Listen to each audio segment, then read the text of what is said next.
The Captain's Log Radio, with your host, Captain Jonathan Moss. Hey, welcome to the Captain's Log Radio. Listen, today is an emergency call to action show. I've got Captain Matt Chipperfield with me from Northeast Florida. Matt, give us an update, man. You know, my phone's been blowing up. I've been getting messages. I've been getting phone calls. Hey, what's going on in Northeast Florida? What's going on in the Guana River Wildlife Management Area? How can I help? And Matt, that's your home. Tell us about what's going on in your area, where specifically you're at in the state, and how we can help. So basically, I'm located in North Florida, and it's the land in question is between St. Augustine and Jacksonville Beach. It's actually located in Ponte Vedra Beach, but it's a giant landmass area that's been a wildlife preserve for, I mean, decades and decades and decades. This has been a wildlife preserve. So basically, the land in question is the Guana Preserve.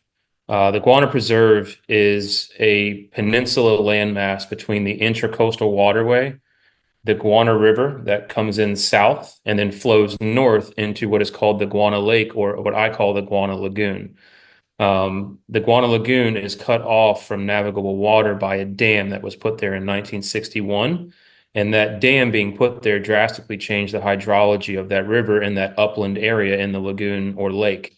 And what ended up happening when they put that dam there, they created a world-class fishery unintentionally. They locked out all of our natural predators, mainly dolphins and sharks, and they locked in all of our sport fish.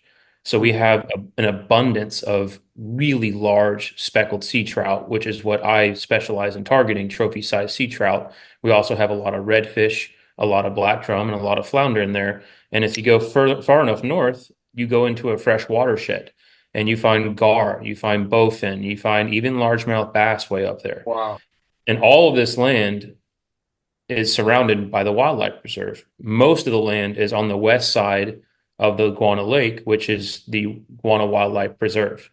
That land was sold to the state, I believe, back in the 80s, and became a state park.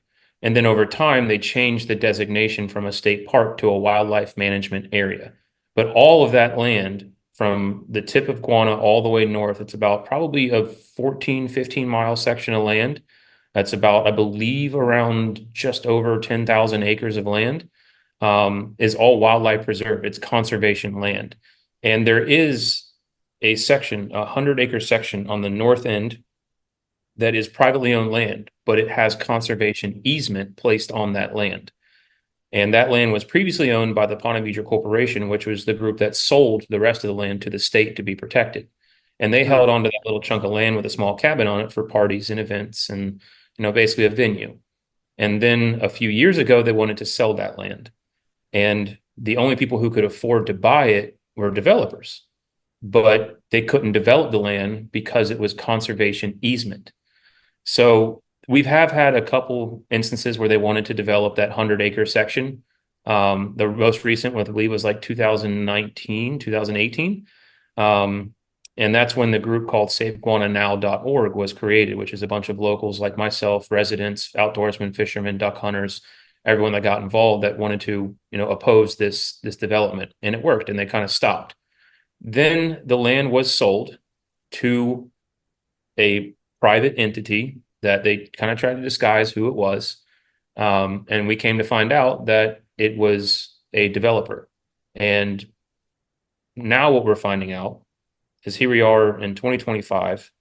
Behind closed doors, these guys have been wheeling and dealing to try and figure out a way to remove their conservation easement, not only on their land, but on a giant chunk of guana. And essentially what we're finding out, we found out on Wednesday. We got notice on Wednesday after business hours have ended, and FDEP added an agenda with a scheduled meeting on the 21st in Tallahassee that would basically approve a land swap application.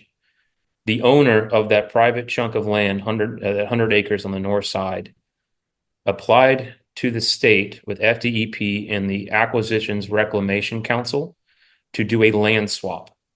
And what's been happening over the last few years, that developer has been buying up small chunks of land in Central Florida, south of St. Johns County, and over towards the Panhandle that are not comparable to the land that he currently sits on. There, he's buying up, scrub forest. He's buying up pineland.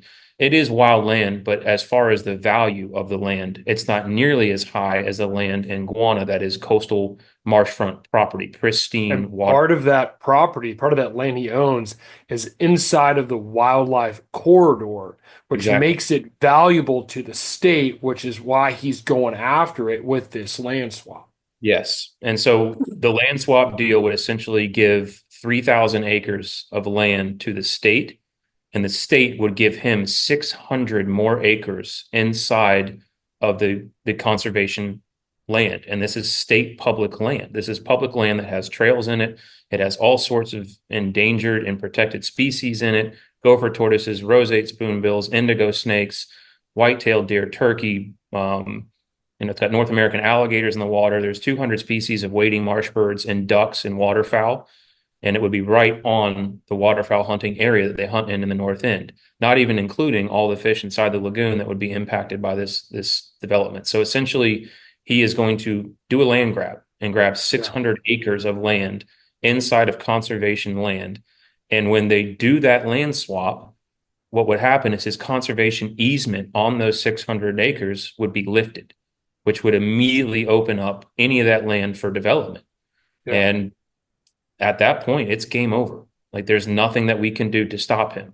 Now, what we have found out in the last 24 hours, this is all moving very fast. There's a lot of moving parts. Everyone's scrambling to figure out who is Upland LLC, which is the company, the LLC that is applying for this land swap.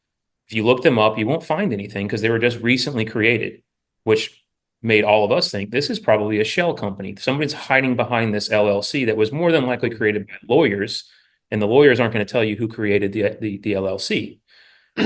What I've found out through the grapevine, people close to the developer who wants this land, it's Dreamfinders Homes.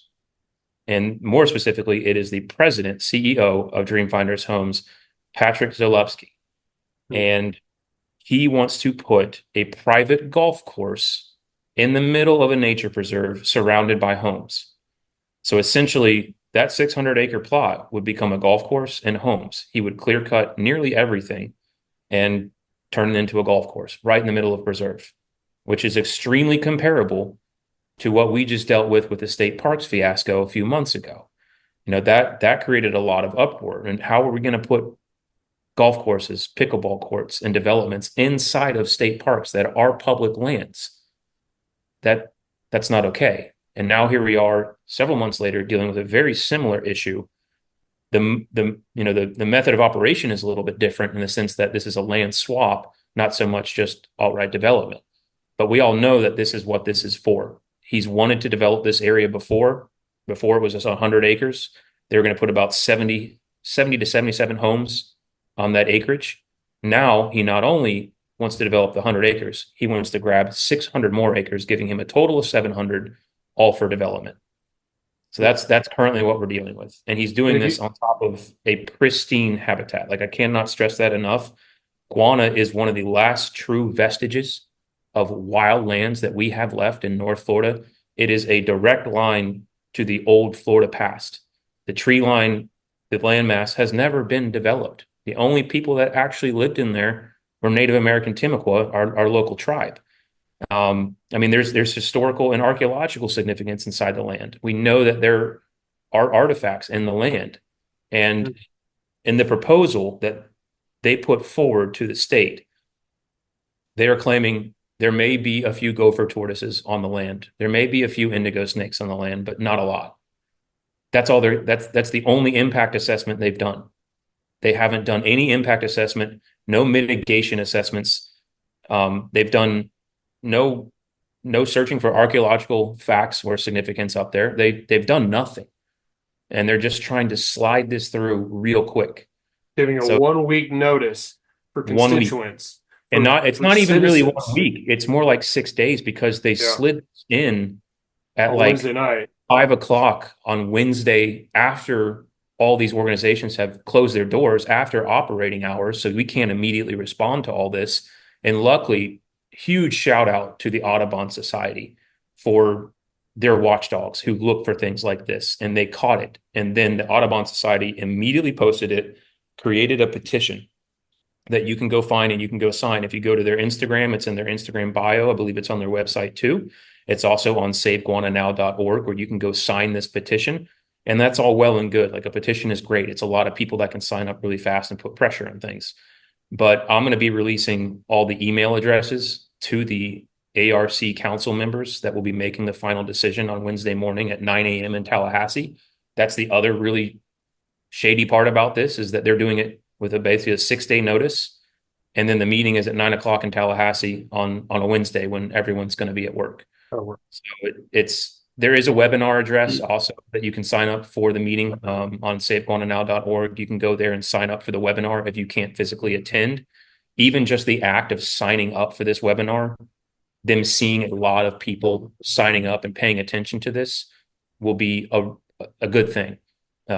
Really, right now, from our perspective, it's just pressure. We have to put as much pressure onto the state as we possibly can.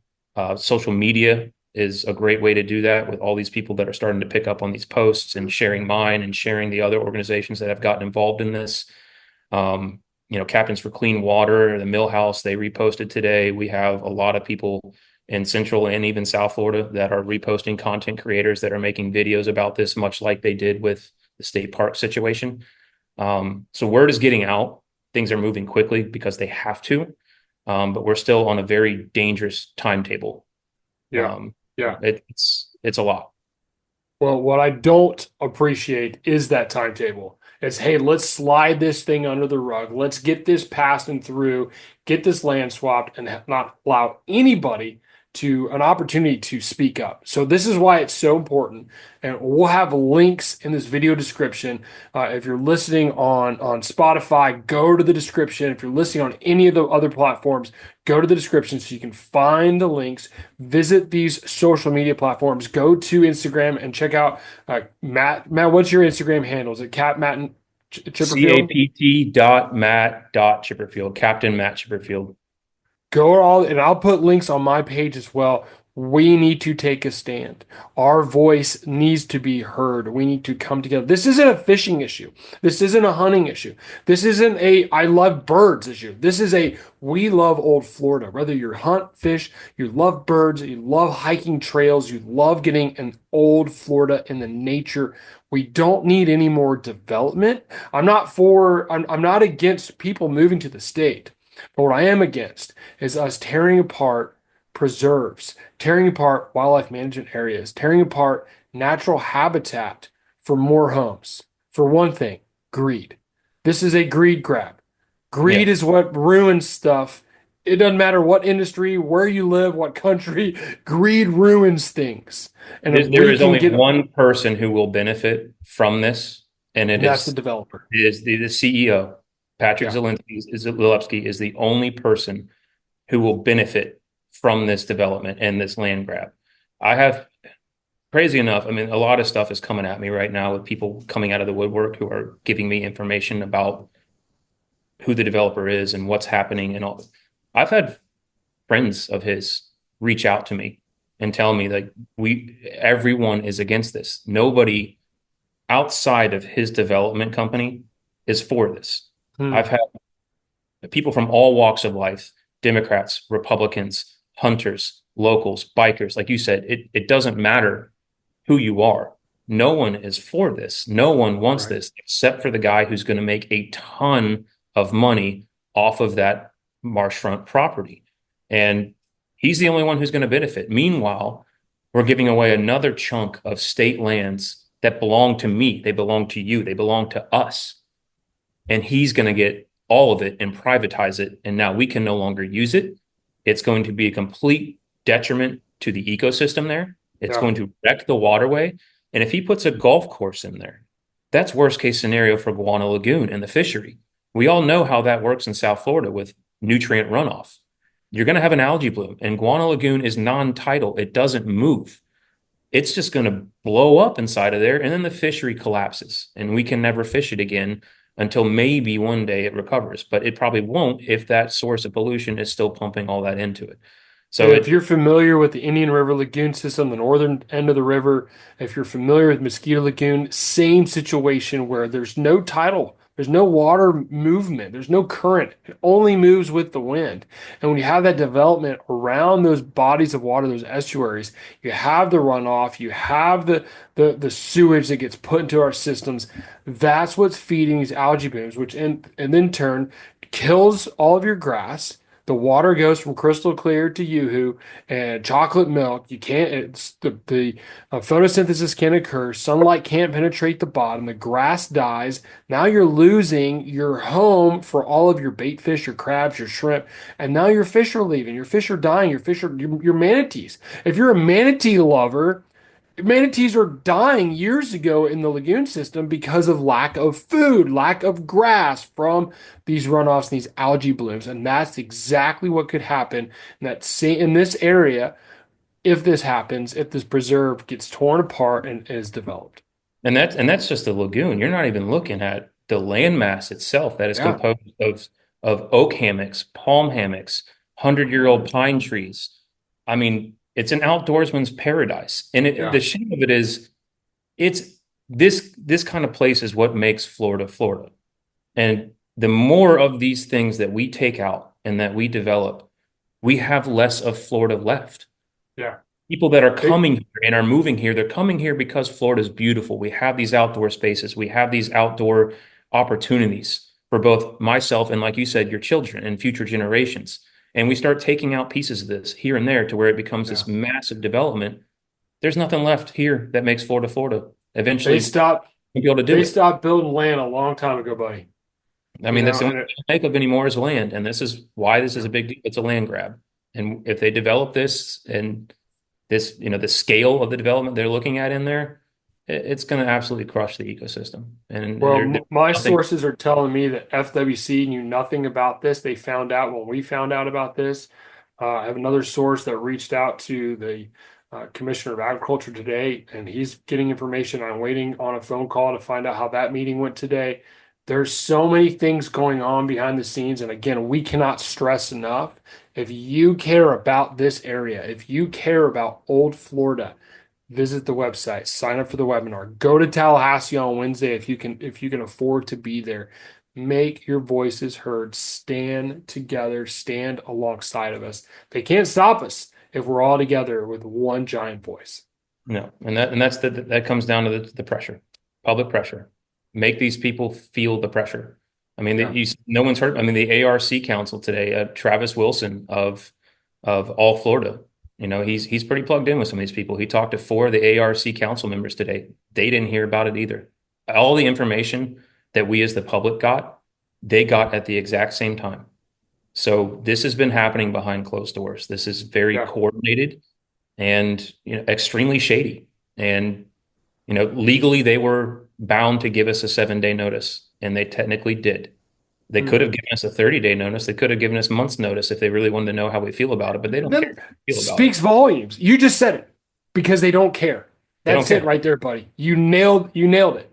This They don't developer, care about us. I know a They lot care about the developer, and I'm probably going to be releasing something about him, specifically targeting him to put personal public pressure on this man, because it's not like this is a conglomerate of people doing this, or this is a group, or like the state's involved. Like the state is involved because he's applying to them. But this is this developer, one person, one LLC that is trying to push this through.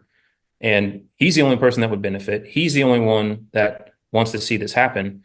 And it just speaks volumes to how shady it is. And it's really sad to see things move like this in this state where we have all these things where we should have an open, fair process for this to happen. And we've seen things like this happen in the past where they try and shove it through because they don't want the public outcry. They don't want the pushback that they know they're going to get. That's why they're doing these somewhat backdoor processes and trying to push things through. Yeah. Yep. Hey, So, we have mentioned the developer's name a few times. I don't want to hear of anyone doing anything to this guy. What you can do, the best thing you can do is make your voice heard Yeah. by showing up to the meeting on Wednesday, by signing up on the for the webinar if you can't make it, for signing the petitions, being loud and vocal on social media. That is what we're here to call you to do. Yeah. Call these people, get these email addresses, email these people, let them know what's going on, voice your concern, and let's stop this. Yeah. We do not need to The name develop. of the development company is Dream Finders Homes. They've done a lot of development in Jacksonville and the Nocatee area, which is it was just a subdivision. Now it's becoming a whole city. And they've been doing it out in the woodlands. Now they're starting to target these wetland areas. So if you want to put pressure on that company, it's Dream Finders Homes that you can contact. I by no means want to endanger this person at all, Yeah. but he should be held accountable for what he is pushing through. Yep. And it is largely his company as well, not just him, but his company. And the Stream Finders Homes people have been after this section of Guana for quite a long time. Like this has been in the works. We've known it's probably going to happen. I was just shocked about how fast they moved on this. And it's probably because in the past they'd given us notice and we came out in full force against it and we squashed it. And now they're moving quick. So like you said, anything you see from a content creator, whether it's on Instagram, Facebook, or TikTok, making videos about this situation, share it. Anything that you can make yourself, if you're familiar with the area, make it, share it, start getting the word out. We've got a lot of people that are getting ready to put things out. We've had a lot of news stories about this. I just did a story with News for Jax yesterday. I did a story with Tampa Times-Union today. And the reporter that I spoke with at Tampa Times-Union was very instrumental in squashing the state parks development. So I'm hoping he can have the same kind of pull that he had before. Is that There's a lot Max? of people getting involved. Is that with Max from Tampa Bay? Max, yeah, yeah. I met Good. him and his girlfriend today and took him into the preserve and showed him the tree line and the waterway and the massive chunk of land that they were going after. And he's in the process of releasing an article, he also has people back at the Tampa Times-Union that are digging into this and they're doing some serious investigative reporting and they're finding out some crazy stuff. I mean, there was a very prominent figurehead. I think she was, I can't remember the exact position of power that she was in, but it basically had to do with these land swaps and some of these acquisitions. And she just recently put in her resignation, like I want to say anywhere from 3 days to 3 weeks ago. Like she basically just pulled out, and because I think she was fed up with what she was seeing. So there's a lot of moving parts. There's a lot to digest, and I know I've rifled off at the mouth here about what's happening here, but the general gist of it is that there is a land grab happening through a land swap that would give a developer 700 acres of land inside of pristine habitat that we cannot afford to lose in North Florida. I have several nicknames for Guana, one of which is the 12-mile miracle. This place is unlike anywhere else I've ever been with the quality of fishing, with the outdoors opportunities there, as well as the hunting.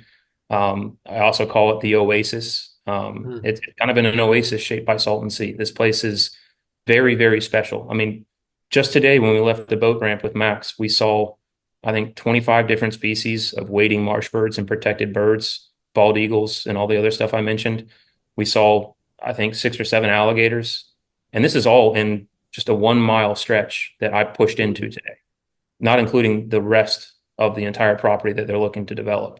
It is a literal oasis, and it's the last place in the world that you should be looking to develop.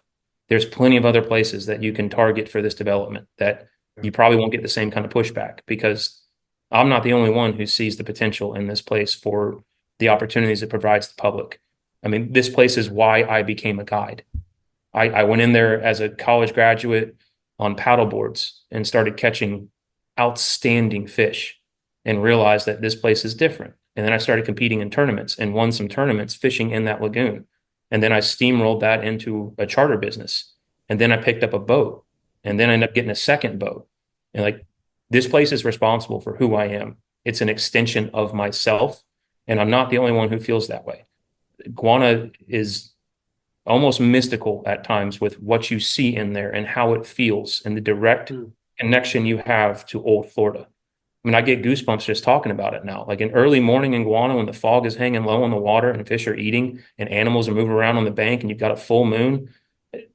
That place is special, man. There's an energy in that place that would just be to see that land flattened and Guana have a massive chunk of it completely decimated. It would be heartbreak for me. I mean, I don't know if I'd ever be the same seeing that happen, and it terrifies me. It really scary to see that, because knowing that also I could lose my business in there. Like I might not be able to fish it one day if it does in fact degrade to the point where I believe it will with the algae blooms. So yeah, it's very personal to me. But what I'm realizing over the last couple of days is I'm not the only one. I mean, the public outcry, the local community and outside of my area, the pushback, the response has been overwhelming. And it's amazing to see Floridians mobilize this way. But we still, like you said, we still have to do more. We need more pressure outside of my community to extend into Central Florida, South Florida, West Florida, even outside of Florida. I've got people from South Carolina, North Carolina, Virginia. All my clients that I fish from all up and down the eastern seaboard over to Texas are reaching out, and people are trying to get involved. But I just can't stress this enough. More pressure. We need to do more. We need these public officials, these appointed officials, the people at the top, to understand that this kind of stuff just won't fly anymore, that we're no longer putting up with it. You can't just slide it past us anymore. There's too much awareness, and hopefully, we'll see something come out of it that's positive and not negative. Matt, thank you. Thank you for taking a stand. Thank you for your voice. Thank you for your heart and your passion. There will be links. There will be places you can go. We will put it in the descriptions. Make sure you're doing that. I will try to keep y'all updated, and I will share everything Matt's posting on my social. Get connected. Make sure you're following along. Matt, again, thank you. Thank you. Thank you. Please stay in touch. We'll have more coming as soon as we have any information. Again, this meeting is a Wednesday, so we're only just a few days away. This is May 21st. Make sure you guys are getting involved. This is Captain Jonathan Moss, Captain Matt Chipperfield. Guys, thank you so much for listening in. This emergency call to action. We'll see you guys next time. Thanks for listening to the Captain's Log Radio with your host, Captain Jonathan Moss.